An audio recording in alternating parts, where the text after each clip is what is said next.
L'homme stable est celui qu'elle respecte. L'homme dominant est celui qu'elle désire. Quand ces deux figures sont séparées, elle choisira souvent le respect en façade et le désir dans l'ombre. Mais Freud n'a pas écrit cela pour accuser. Il l'a écrit pour prévenir. Car ce n'est pas une guerre entre les sexes.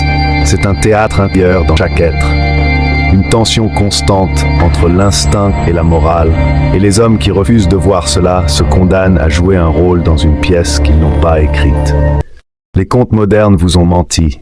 Ils vous ont dit que si vous êtes assez gentil, patient, présent, elle vous aimera.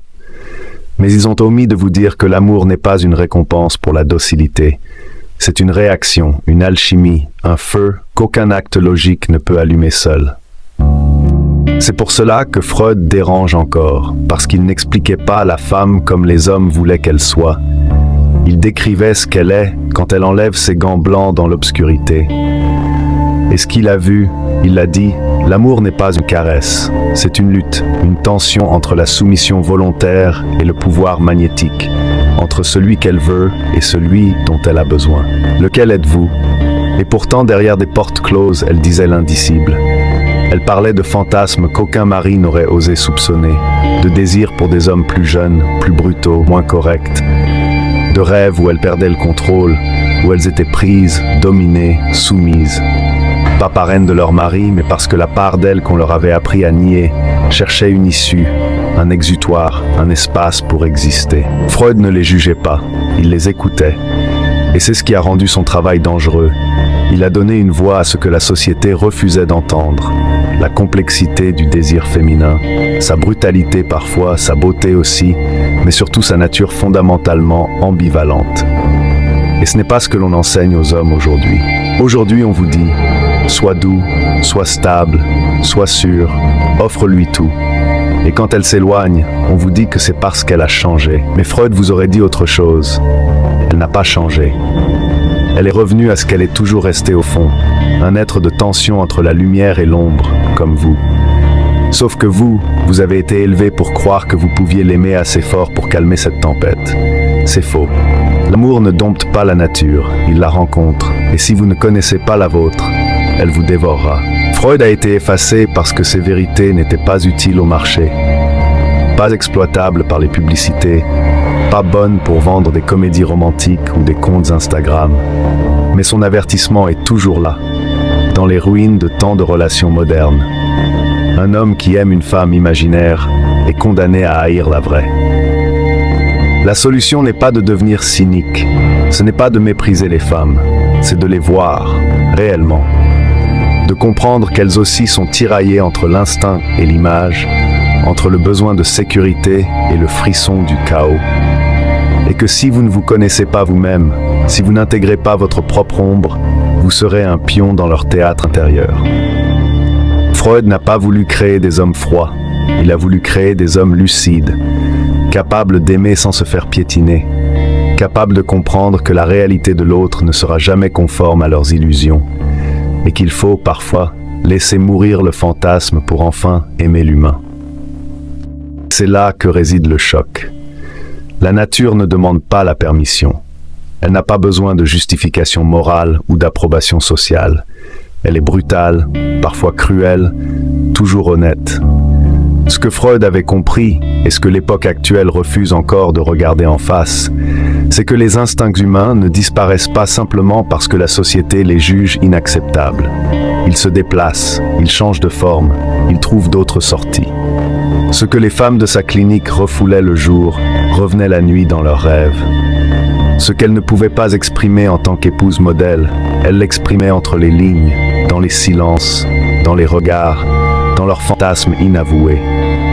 Freud ne disait pas que toutes les femmes sont ainsi. Il disait que sous la surface polissée de toute psyché humaine, il y a un royaume sauvage. Et si un homme refuse de reconnaître ce royaume chez l'autre, il sera toujours pris par surprise quand il se réveille. Dans un monde où les relations humaines sont souvent marquées par des attentes complexes, le réveil du roi intérieur se présente comme un guide essentiel pour comprendre les dynamiques profondes. Le titre lui-même, le réveil du roi intérieur, suggère une quête de révélation et de transformation. Il s'agit d'un appel à éveiller les aspects les plus nobles et les plus puissants de la masculinité, ceux qui inspirent le respect et l'admiration. Ce livre ne se contente pas de décrire ses qualités. Il propose également des réflexions profondes sur la manière dont les hommes peuvent cultiver ces traits pour devenir des partenaires plus équilibrés et épanouis dans leurs relations. Le réveil du roi intérieur est bien plus qu'un simple ouvrage sur les relations amoureuses. C'est un manifeste pour la redécouverte de soi et la réaffirmation de sa propre valeur. En explorant les thèmes de la confiance en soi, de l'intégrité et de la force intérieure, ce livre offre des outils précieux pour ceux qui cherchent à améliorer leur vie personnelle et leurs relations. Le plus tragique, selon Freud, ce n'était pas la femme qui part. C'est l'homme qui n'a jamais su pourquoi. Celui qui pensait que bien se comporter suffisait. Celui qui, à force de croire que donner plus de confort allait susciter plus d'amour, n'a jamais compris que le désir ne naît pas de la sécurité, mais de la polarité. Ce que Freud a vu, c'est que beaucoup d'hommes sont élevés pour séduire une façade, un idéal socialement acceptable, mais jamais pour rencontrer l'ombre derrière ce visage. Et quand l'ombre se manifeste sous forme d'ennui, de trahison ou d'indifférence, ils sont brisés parce qu'ils n'avaient pas compris qu'ils avaient toujours été en relation avec une image, pas avec la femme réelle. La pertinence aujourd'hui est brutale. L'illusion romantique moderne vend aux hommes un rêve où il suffit d'être gentil, fidèle, attentif pour être aimé durablement. Mais la nature humaine ne marche pas selon les promesses du marketing émotionnel. Elle marche selon des dynamiques de tension, de contraste, d'inconscient. Freud n'a pas dit aux hommes de devenir dominateurs ou manipulateurs. Il a dit « voyez ». Voyez ce que l'on vous cache. Voyez ce que les femmes ne peuvent pas dire mais vivent. Voyez au-delà des mots, dans les silences, dans les contradictions, dans les comportements qu'elles ne comprennent pas elles-mêmes. Parce que si vous restez aveugle à l'inconscient, le vôtre comme le leur, vous vivrez votre vie en pensant que vous avez été trahi, alors que vous n'avez simplement jamais vu la vérité. Et cette vérité est dérangeante, mais libératrice. Aimer vraiment une femme, c'est reconnaître ses ombres, pas seulement ses sourires. Il regarde le monde et les femmes telles qu'elles sont, pas telles qu'il souhaiterait qu'elles soient. Reconnaître l'ombre chez elles, c'est accepter que le désir n'est pas toujours propre, que l'amour n'est pas toujours logique, que la féminité contient autant de chaos que de beauté. Et reconnaître cette même ombre en soi, c'est comprendre pourquoi tu as été attiré, pourquoi tu as souffert, pourquoi tu continues malgré tout. Aimer vraiment une femme, ce n'est pas la sauver de sa noirceur, ni fuir devant elle. C'est tenir son regard quand les masques tombent. Et dire « je te vois quand même ». Dans le contexte actuel, où les relations sont souvent influencées par des normes sociales et des attentes culturelles, il est crucial de reconnaître et d'accepter la complexité du désir féminin. Cela implique une écoute attentive, une ouverture d'esprit et une volonté de comprendre l'autre dans sa totalité, au-delà des apparences. Ainsi, aimer véritablement une femme, c'est embrasser ses ombres autant que sa lumière, reconnaître ses désirs profonds et être prêt à naviguer avec elle dans les eaux parfois tumultueuses de l'inconscient.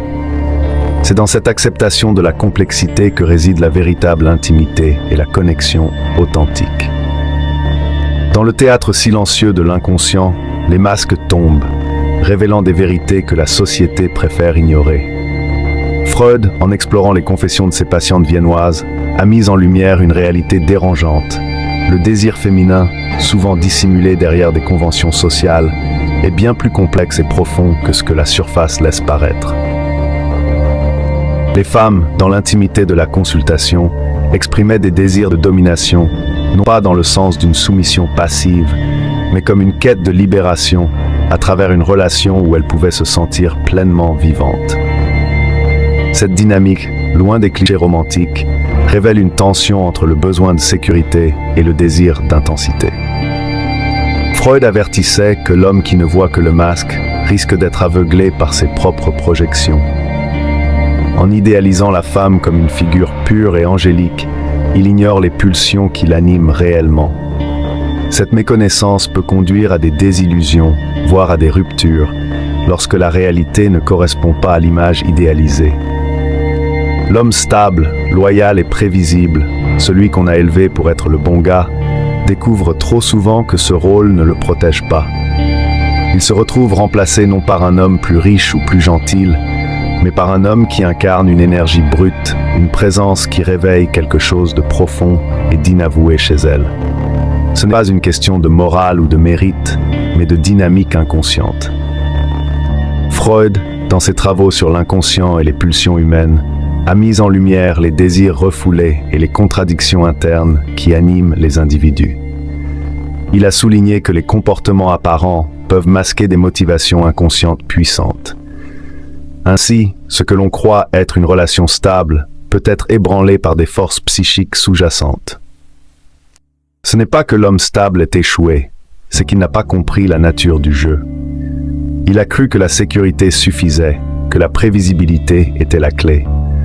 Mais en réalité, la dynamique du désir humain est complexe, souvent irrationnelle et influencée par des facteurs inconscients.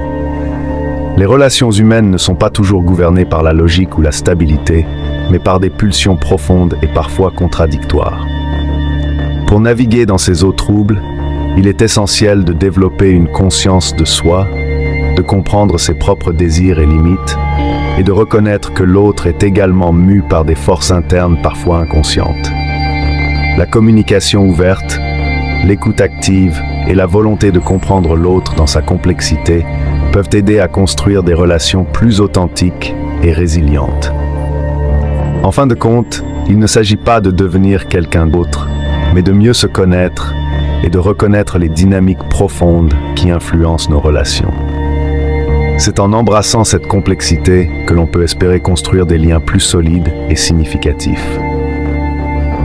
Votre analyse approfondie des dynamiques inconscientes du désir féminin, inspirée des théories freudiennes, met en lumière des tensions fondamentales entre les attentes sociales et les pulsions profondes.